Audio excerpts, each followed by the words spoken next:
Classic intermediate mistakes is what I'm talking through today.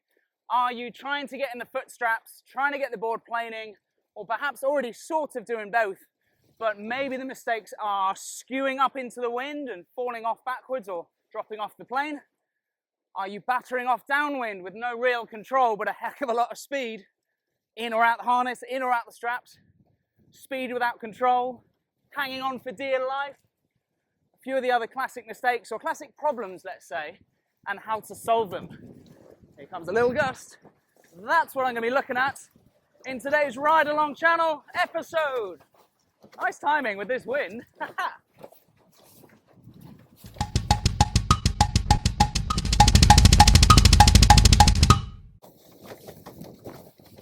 So as I head away from the beach just now, nicely powered up in this gust, which hopefully is going to keep me going on my 5-meter spy from 0.7 and 146 litre Gecko, a very big, what I call intermediate, no, that's not the right word, it's not an intermediate board, it's a stable free ride platform. It can be used by all levels, and the fact that it's nice and big makes a huge difference, and I'll come to that in just a second. Because before we jump in at technique, which is what I know you're chomping at the bit for me to say, something about your stance or foot position, or maybe why the board is skewing up into the wind, is it something to do with dropping low? I'll get to that. But the common mistakes to start with are often about our equipment choice. And not only their choice, but how we set the equipment up. For example, boom height. If you're trying to get more comfortable on the plane, get the board onto the plane, and more stable, make sure your boom height is high enough. When I stand next to my boom on the board here with no wind at all, the boom is just above my shoulder, almost chin height, I should say. And that makes it much easier to hold the board stable as I accelerate, in particular on this big wide board here. Nice high boom makes a massive difference. Ooh, there we go, off the plane for a moment. So I've got a big board, I've got a high boom. Have you got enough power? Have we got enough power to actually get moving? A lot of the time people say, oh, I see you're on a 5, so I'm going to take a 4. Well, actually, I need a 5 to get planing. I need that power. If there's not enough power, you might be doing everything perfectly. You just haven't got enough grunt, enough horsepower to get the board up and onto the plane. So are you actually powered up? Still on the equipment, the harness line setup. A lot of the time at intermediate level, I see harness lines far too far forwards. If you're not sure if they're far enough back, maybe give them a little tickle slightly further back. That'll allow your body weight, as you commit to the harness like I am now, to do the work for you. You haven't got to pull really hard with your back hand. You just start to commit to the harness, out and back and down, and the sail naturally eases in, sheets in towards you, and you power up. That also helps channel all that power correctly down and into the board. So make sure your harness lines are actually far enough back. And if you're not sure, maybe give them a little bit more, or even if you can, find a mate who's a bit better than you and get them to give it a go. Next up, still before we come to our technique, is our tactics. And right now I'm in pretty gusty conditions. Not only gusting on and off, but also it's quite shifty. It's changing direction quite a lot. In fact, just then I had a 45 degree wind shift. Your vision will play a massive part to being aware of where the wind is. And our general goal to start with is to aim upwind. If you don't get planing on a broad reach, you start trying to get the board up to speed by pointing close to the wind and then teasing the board slightly further away from the wind from there. Yes, you need to bear away to get planing. No, you don't have to go downwind to get planing. That depends on how much power you've got, of course, but right now I'm underpowered. When I first shot away from the beach, I definitely did not go downwind. I sometimes think of it as a catch-22, like I need to go downwind to get planing, but then I'm stuck downwind again. Start upwind then. Here comes a bit of a gust. I'm still across, I was upwind, I'm now just about across the wind. I'm definitely across the wind. I'm sort of on the plane. Actually, I haven't got enough power to go any further. A tactical choice not to chase that gust downwind, trying to get every little bit. Oh, broad reach. No, I've lost it. Then you're losing your ground. Start close to the wind. Tickle and tease the board away from the wind. And if it's not enough, here we go, upwind again. Slightly across, not really. Only just across the wind there. I'm now back upwind again. We don't have to go downwind to get planing.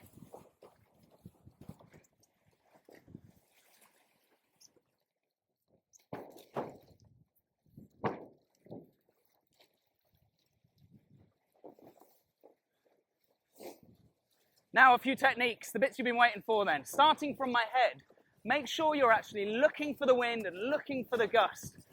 A lot of time I see people getting in the Footstraps, staring down here, wondering why they can't move anything or haven't got control, and then way, we skew into the wind. Head up, head forwards, chin, as the wind stops for a moment, chin pinned onto your leading shoulder. As much as I know I'm presenting to YouTube right now, and I want to look at the camera and talk to you guys at home, actually to combat these gusts, there it is, I need to be looking over my shoulder up here. So chin pinned onto your leading shoulder, shoulders and hips are turned towards the wind, and then I can read what's going on. You can spot the gusts and the lulls through the darker patches and those ripples on the water. Head. My hands are not super wide apart. Super wide apart uses loads of energy and isn't really more efficient. It's just you muscling, and instantly this is hard work. My hands are about shoulder width apart, thumbs up on top of the boom, and I'm controlling the boom through my harness, almost like the pivot point. If I pull in slightly with my front hand, like that, the sail depowers. I skew up into the wind. Pushing and extending through the front hand, just as that gust hits me, powers me up and stops me skewing into the wind. That classic mistake. I'm doing all right. Whoa! Quite likely that's come through pulling in your front hand, like this, whoa, and shooting up into the wind. That could be a good thing. If you've seen a video I've done about how to stop catapulting, I talk about deliberately pulling that front hand in, because that opens the sail and depowers it for a moment. Chances are, when you're trying to get planing, that is not what you want. So your front arm stays nice and extended, arms shoulder width apart. Moving on to our hips, which builds us into our stance a bit. Yes, you have to drop to get planing. You have to drop and push with your feet. That doesn't mean, in a lull, I just hang off the boom like this, pulling my harness up to my chin. I have to stop this instantly because the gust's about to hit me. This is a squat. This is not going to get me planing. This is me committing out and back. There's a straight line, or almost straight line, from my harness lines to the boom. This is this line going up parallel to my torso. When the wind hits me, we'll see this again in a second, or actually I'll play a replay over this bit. You can see that the harness lines are almost perpendicular to my body.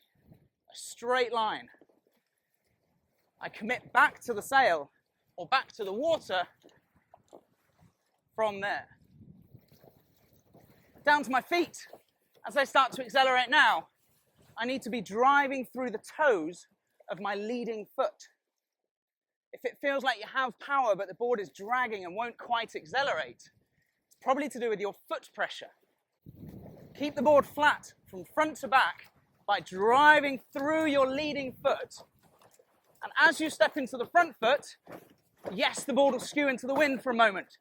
Instantly, we have to correct that by once again driving through that leading front foot. My front foot pushes, my front foot drives, I take it off the board, I skew into the wind, push once again through that front foot to keep the board flat and fast.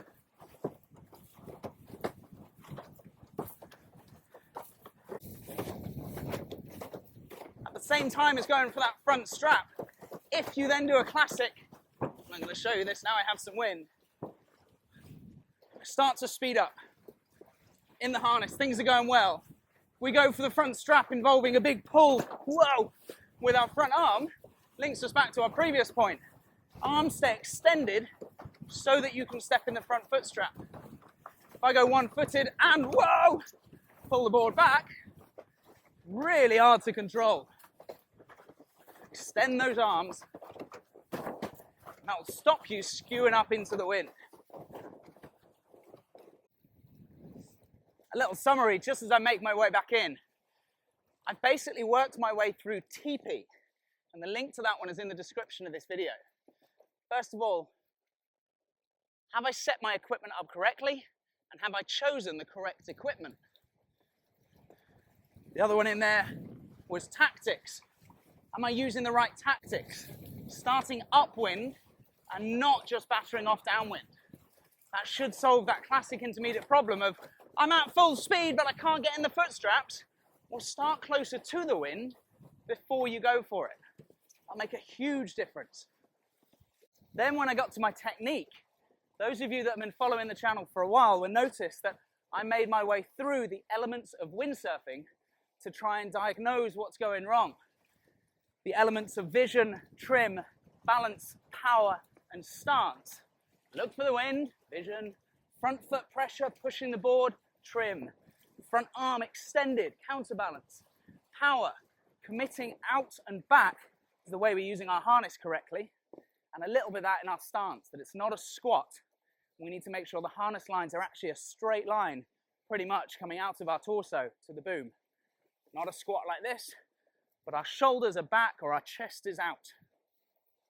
So TP to start with, when it gets to the technique, use the elements, use the fast forward formula to figure out what's going wrong.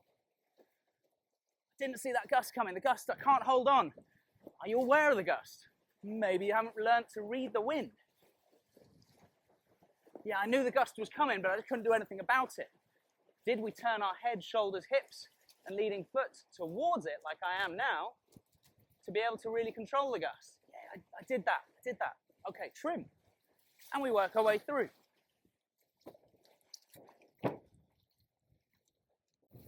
There is a lot of little tricks and tips and things that will help you windsurf, but starting with TP and moving on to your elements, you can pretty much pick apart any skill within windsurfing.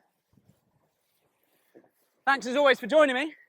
I'll see you back on the channel very soon.